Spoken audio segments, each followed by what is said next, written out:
সুদখোর ঘুষখোর অন্যায় অত্যাচার করে যারা টাকা নেয়, নিয়ে হজের সময় হজে যায়, কুরবানি করে, মসজিদ বানায়, মাদ্রাসা বানায়, এরা জান্নাত মানে নিজের জন্য ফরজ করে ফেলছে। সুদ করে একা একা মোনাজাত করে, কি কয় জানেন? হাত দুটো তলি বয়।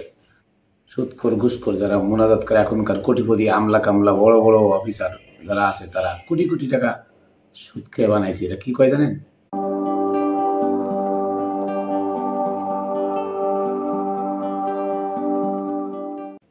হে আল্লাহ, তোমার দরবারে ফরিয়াদ।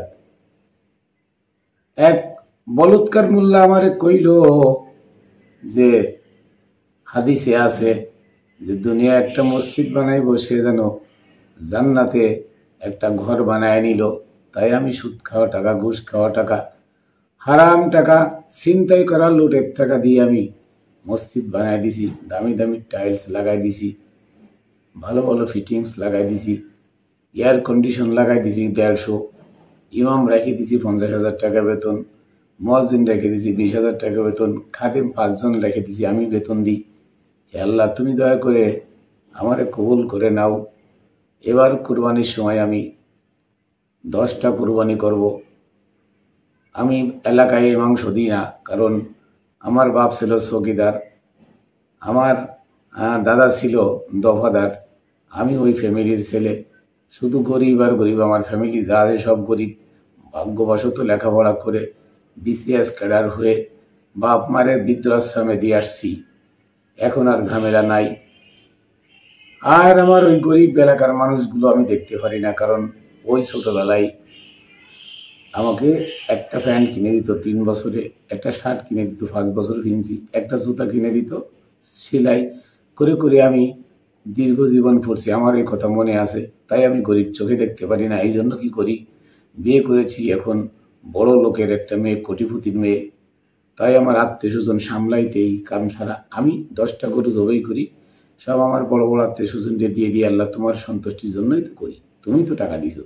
আজকে সুদ ঘুষ এত কিছু খায়, যা কিছু করি, এগুলো তো আমার বাপ চৌকিদারি করে যে টাকা হয়তো বিন্দু বিন্দু করে জমায় আমার লেখাপড়া শিখাইছে, এর জন্যই তো করি। এই জন্য আমি গরিবরে ঘৃণা করি, আমি কোটিপতিরে আমার আত্মীয় স্বজন তারে নিয়ে দিই। আর মসজিদ তো বানাইতে কইছো তুমি, তাই মসজিদেরটা বানাই দিছি, মাদ্রাসাটা বানাই দিছি। যদিও মাদ্রাসায় প্রতি মাসে 1-2 জন বলৎকার ধরা পড়ে, ওটা কোনো ব্যাপার না। একবার রাস্তা খুললা কইলে তুমি ক্ষমা করে দাও।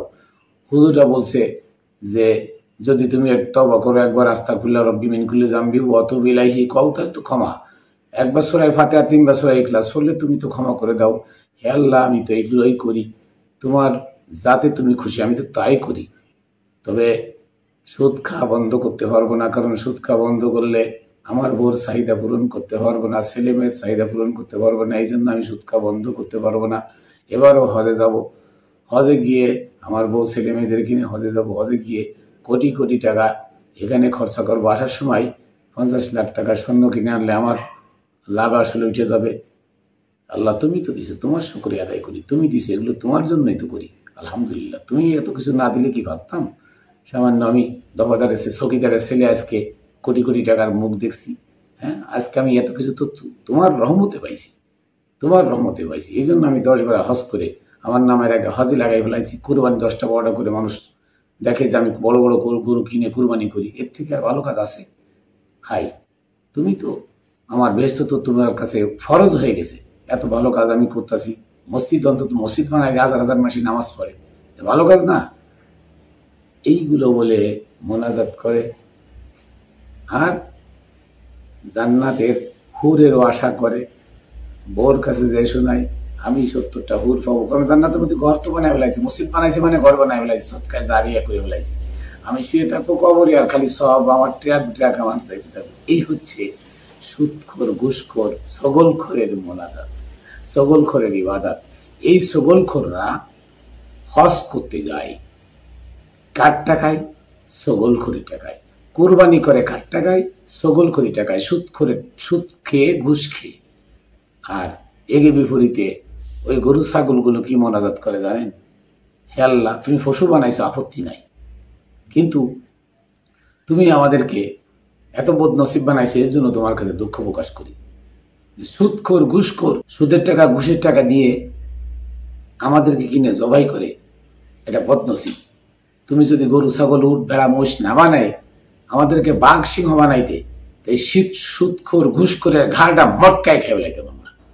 কিন্তু কি দুঃখের বিষয়, তুমি আমাদেরকে গরু ছাগল বানায় সুদখোরের কাছে বিক্রয় করে তারা আমাকে জবাই করে ধরে, হে আল্লাহ, এর থেকে তুমি আমাদের এমনি নিয়ে যাও। এ কার গরু ছাগলের আর্তনাদ।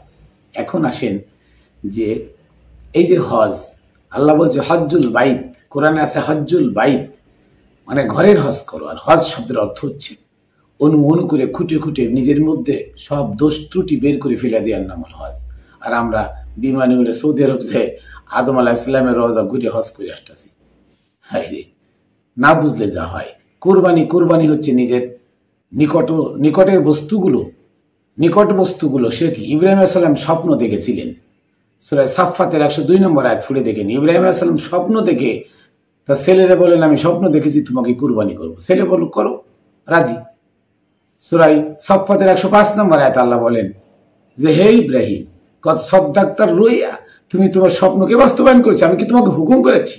তুমি তো স্বপ্ন দেখেছো, স্বপ্ন দেখে এটা বাস্তবায়ন করতে হবে। তারপর আল্লাহ কি করলেন? তার এই স্বপ্নকে গ্রহণ করলেন যে না, সে আল্লাহকে ভালোবাসে। কতটুকু ভালোবাসে, স্বপ্ন দেখে তার ছেলে কুরবানি করতে রাজি হয়ে গেলেন।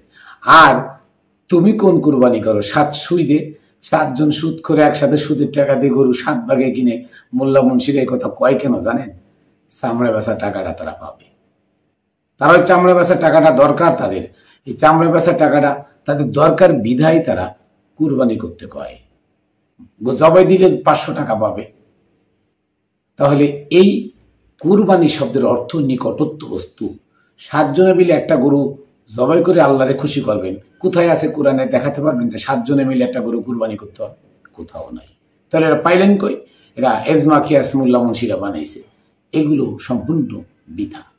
গরু জবাই জায়েজ আছে, জবাই করে খাওয়া জায়েজ আছে, কিন্তু এই কুরবানি না। কুরবানি উৎসর্গ করা কিসের জন্য? আল্লাহর সৃষ্টির প্রত্যেকটা জীবের উপকারে আসার জন্য যেটা করা, ওইটা কুরবানি। অতএব এই কুরবানি দিয়ে আল্লাহকে পাওয়া যাবে না। সুদের টাকায়, ঘুষের টাকায়, হারামের টাকায় গরু কিনে জবাই দিয়ে আল্লাহকে পাওয়া যাবে না। এখান থেকে বিরতরা থাকুন এবং নিজের ভিতরে যে পাপ আছে, নিজের যে পাপ কাজ আছে, নিজের যে উপার্জন, অবৈধ উপার্জন আছে, সব কিছু ত্যাগ করুন। নিজের মধ্যে যত অন্যায় অত্যাচার আছে, এটাকে ত্যাগ করার নাম কুরবানি। কারণ মানুষের ভিতরে মোহটা হচ্ছে মানুষের কাছে সব থেকে প্রিয়। আর এই প্রিয় বস্তু আল্লাহ কুরবানি করতে বলেছে। যে মোহ ত্যাগ করতে পেরেছে, ওই ব্যক্তি সালাত কায়েম করতে পেরেছে, ওই ব্যক্তির কুরবানি হয়। ওই ব্যক্তি রোজাও রাখতে পারে, ওই ব্যক্তি আল্লাহর কাছে প্রিয়। আর আপনি অবৈধ টাকা কামায় সেই টাকা দিয়ে গরু ছাগল কিনে কুরবানি করে আল্লাহকে পাইবেন? কখনো নয়।